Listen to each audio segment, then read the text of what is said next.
अफगानिस्तान में तख्ता पलट करने के बाद यानी कि तालिबान की पूरा कब्जा होने के बाद कई सारे भारतीय अभी भी वहाँ फंसे हैं, लेकिन बहुत सारे ऐसे खुशकिस्मत लोग हैं जो वापस अपने घर आ चुके हैं। ऐसे ही हम उत्तराखंड की राजधानी देहरादून में सविता शाही जी के इस वक्त घर में हैं। सविता शाही जी जो है लगभग 8 साल से जो नाटो सेना है, अमेरिकन सेना है, वहाँ हॉस्पिटल जो होता है, अमेरिका का हॉस्पिटल जो वहाँ है, उनके साथ काम कर रही थी। वो कैसे वहाँ से बचकर आई, कैसे उनको रेस्क्यू किया गया, बताया जाता है कि उनको इंडियन एयरफोर्स ने रेस्क्यू किया। कैसे किया, क्या चीज़ें हुई, क्या चीज़ें वहाँ घटना हुई, कैसे वो घर तक पहुँची और अभी किस तरह की राहत की सांस ले रही है, ये जानने का प्रयास करेंगे। सविता जी, सबसे पहले तो ये बताएं कि आप वहाँ काम कब से कर रही थी, स्थिति कैसे कैसे पलटी और आप अब घर में कैसे पहुँची? मैं वहाँ पर 8 साल से जॉब कर रही हूँ। मैं MTF medical treatment facility American के साथ काम करती हूँ और 8 साल से वहाँ पर कर रही थी। और वहाँ पर आए दिन तो होते रहते थे ब्लास्ट, बमबारी और फायरिंग और लॉन्चर, ये तो होते ही रहते थे, लेकिन फिर भी हम लोग सेफ़ एंड सिक्योर थे और जॉब कर रहे थे। लेकिन सडनली ये 14-15 तारीख को जो हुआ कि अचानक ही मतलब अचानक ही इतना चेंज हो गया कि लोग वहाँ पर अफरा तफरी मच गई, लोग परेशान हो गए। हम लोगों का कॉन्ट्रैक्ट दिसंबर तक का था, बोला दिसंबर एंड है, उसके बाद भी एक्सटेंड हो सकता है, दिसंबर तक कोई प्रॉब्लम नहीं है, कुछ नहीं है, मतलब सब ठीक ठाक रहेगा, आप लोग चिंता ना करें।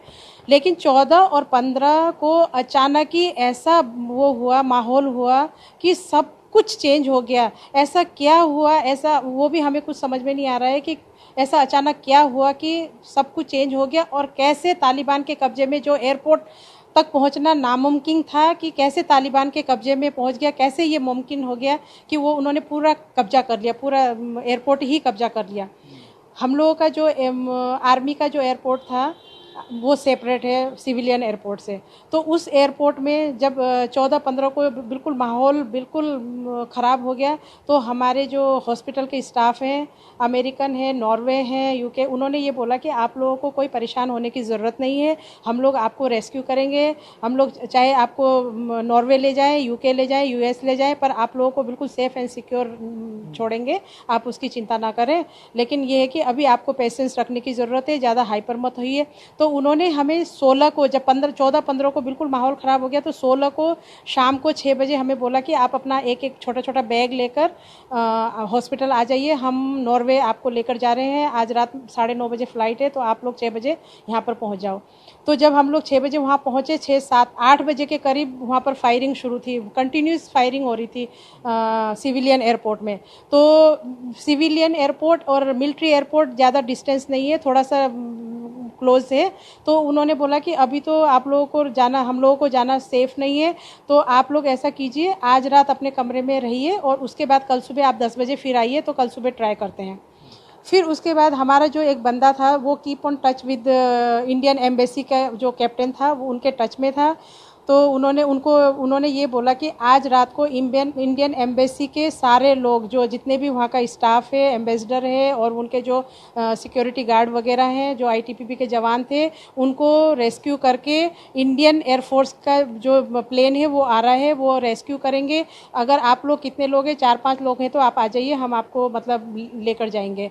तो हम लोग फटाफट फिर 3 बजे रात को हम लोग फटाफट तैयार होके, तो हमारा जो एयरपोर्ट है बिल्कुल नज़दीक है, हम लोग 10-15 मिनट में वहाँ पहुँच गए। तो हम लोग वहाँ पर जाके जब हम वहाँ पर बैठे, तो इतने में पूरा उनका जो इंडियन एम्बेसी का स्टाफ था, कम से कम 150 होंगे, तो वो लोग भी साथ में आ गए। तो उन्होंने फिर उनके साथ हमें लेकर जाया गया, उनको हमें वहाँ पर बिठाया गया, एरोप्लेन में बिठाया गया। लेकिन इतना क्राउड था कि लोग ज़मीन पर एरोप्लेन में नीचे बैठकर आए हैं, लेकिन उन्होंने किसी को भी नहीं छोड़ा, सबको अच्छा मतलब ट्रीटमेंट किया। फिर उसके बाद जब वहाँ से हमको लेकर जाने के बाद उन्होंने गंगानगर गुजरात में, गांधीनगर गुजरात में उन्होंने हमें रिफ्रेशमेंट के लिए उतारा। वहाँ पर अच्छा उन्होंने वार्म वेलकम किया, हमें बहुत खुशी हुई। और उसके बाद उन्होंने खाना वाना देकर, मतलब खाना पूरा अच्छा ट्रीटमेंट किया। उसके बाद उन्होंने फिर हम, क्योंकि ज़्यादा लोग थे, तो उन्होंने 2 प्लेन किया, इंडियन एयरफोर्स के कमांडर ने 2 प्लेन किया। वहाँ से फिर हमें उठा के फिर उन्होंने वहाँ पर गाज़ियाबाद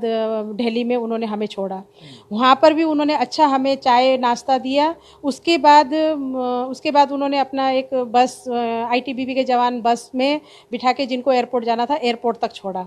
मैं बहुत बहुत शुक्रगुजार हूँ हूँ इंडियन एयरफोर्स के कैप्टन का जवान जो भी हैं जिन्होंने हमें रेस्क्यू करके आज हम सही सलामत अपने घर में हैं, उनका हम तहे दिल से स्वागत करती हूँ और उनका बहुत बहुत आभार प्रकट करती हूँ। और ये चाहती हूँ कि जो हमारे लोग वहाँ पर अभी भी फंसे हुए हैं, प्लीज़ उनको भी आप इसी तरह रेस्क्यू कर अपना साहस का योगदान दें। जी, उन्होंने ये बोला था कि 11 सितंबर तक को हम लोग डेडलाइन आपको दे रहे हैं। 11 सितंबर के बाद हम लोग यहाँ पर कोई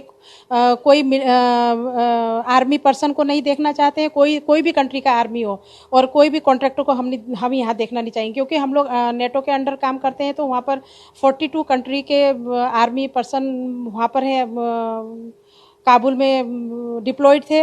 उन्होंने बोला हम किसी को देखना नहीं चाहते। डेडलाइन 11 सितंबर का था, लेकिन अचानक ही ऐसा तख्ता पलट हो गया कि हमें कुछ समझ में नहीं आया कि क्यों अफगान। उन्होंने ये भी कहा होगा कि भाई 11 सितंबर में अगर आप नहीं खाली करते तो ये भी उसको आगे कुछ और होगा। हाँ, उन्होंने ये बोला था कि 11 सितंबर को आप लोग खाली नहीं करेंगे तो उसके बाद फिर हमें जो करना है वो हम करेंगे, जैसा कि उन्होंने अभी किया है, वो तो। लेकिन अचानक ऐसा क्या हो गया कि उन्होंने 11 सितंबर तक पहुंचने नहीं दिया। अचानक ही उन्होंने ऐसा माहौल क्यों हो गया, क्या हो गया, ये हमें समझ में नहीं आया कि क्यों अचानक ही पूरा कब्जा, मतलब काबुल पूरा तालिबान के कब्जे में आ गया, जहाँ पर कि जो एयरपोर्ट में इतनी सिक्योरिटी टाइट थी कि वहाँ पर कोई बंदा घुस नहीं पाता था। लेकिन ये कैसे हुआ भगवान जाने, ये तो अब उनको ही मालूम होगा। लेकिन अभी भी वहाँ पर इकोलॉग कंपनी है, उसके काफ़ी वर्कर्स अभी भी वहाँ पर वो फंसे हुए हैं और वो चाह रहे हैं कि कोई हमें हेल्प करे। वो कंटिन्यूसली हेल्प की गुहार लगा रहे हैं। पता नहीं अभी कहाँ है, क्या है। अब मैं उनसे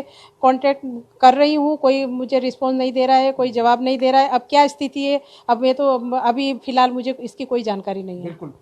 सविता जी धन्यवाद।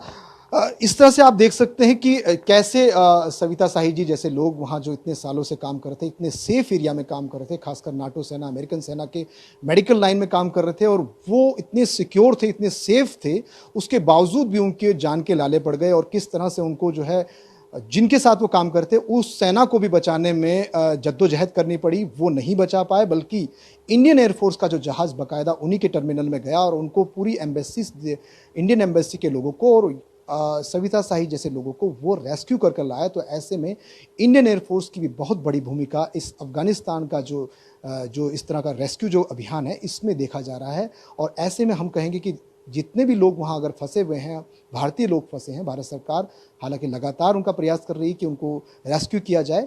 तो हम सभी लोगों की ये कामना करते हैं कि वो लोग सुरक्षित रहें और इसी तरह से इंडियन एयरफोर्स, भारत सरकार उनको रेस्क्यू कर सुरक्षित अपने घर में लेकर आए। परमजीत सिंह, ईटीवी भारत, देहरादून।